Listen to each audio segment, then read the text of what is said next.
Good morning. Welcome to Master Trader, where you can learn to use simple market and stock analysis to make money investing and trading. I'm Greg Capra. We're starting off the week here with a down market.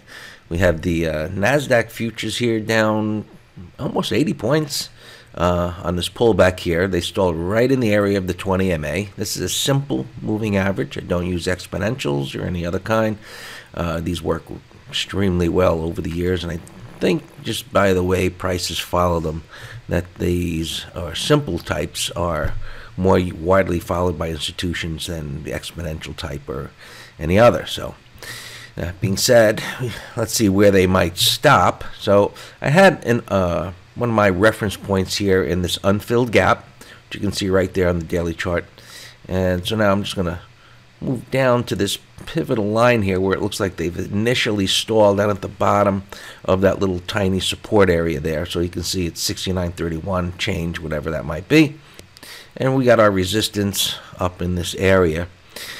So as we come down here, we've noticed the trend, and the NASDAQ anyway, it's up. We've got a lot of disconnected markets in this environment, which makes for difficult trading, and you need to be more of a stock picker and a bit more nimble in this market until things start to reconnect amongst the various market indices and sectors. So in a downtrend here this morning, could go lower. We'll see if it holds in this area. The green line is the 50-period moving average, and that tends to be pretty strong reference point for institutions if prices should get down there, but we'll see. That's pretty far away for right now.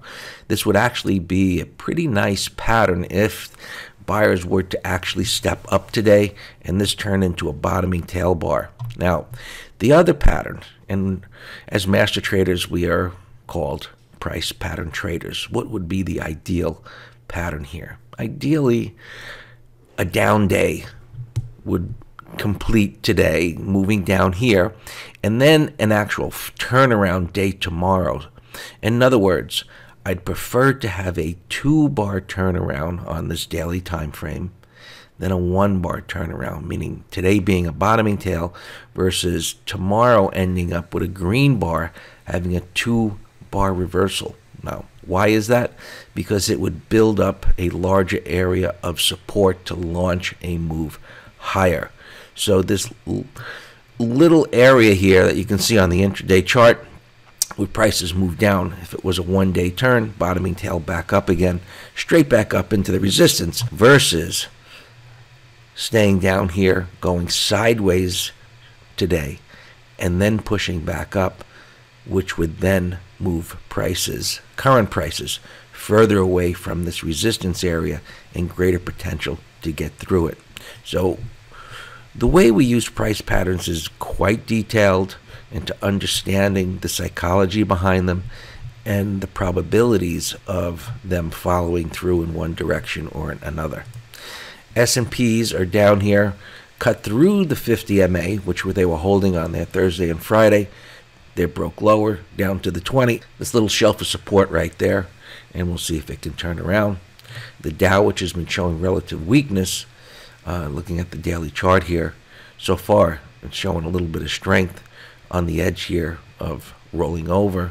We'll see if it does break through here and go to the downside. So we're going to have a bit of a wait and see this morning in this market and see if buyers want to step up or whether they can't take it anywhere in the first half hour.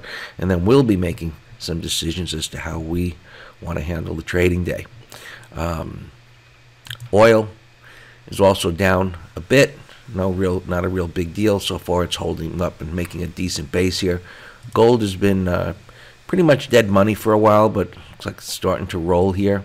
Facebook is under pressure this morning, under some privacy concerns and whatever going on there. But we have a call spread on this, and it was a little questionable as to what this is going to do. So this is welcome news to us as it's moving lower here, and it looks like it can continue to go lower. So that's it for this morning. A lot of stocks, most of them moving down. One of interest here that's been under a lot of pressure is actually up this morning is Fitbit, and this one has been getting pushed lower and lower and lower for quite a long period of time. We can just scrunch this up a little bit here, as you can see, and just interesting that it's showing a little bit of relative strength this morning. I just saw that on the list, so we'll see if this maybe is starting a bottoming process here, or whatever might happen. Not a real interest for it today, but just notice that it was up on the day on the down market.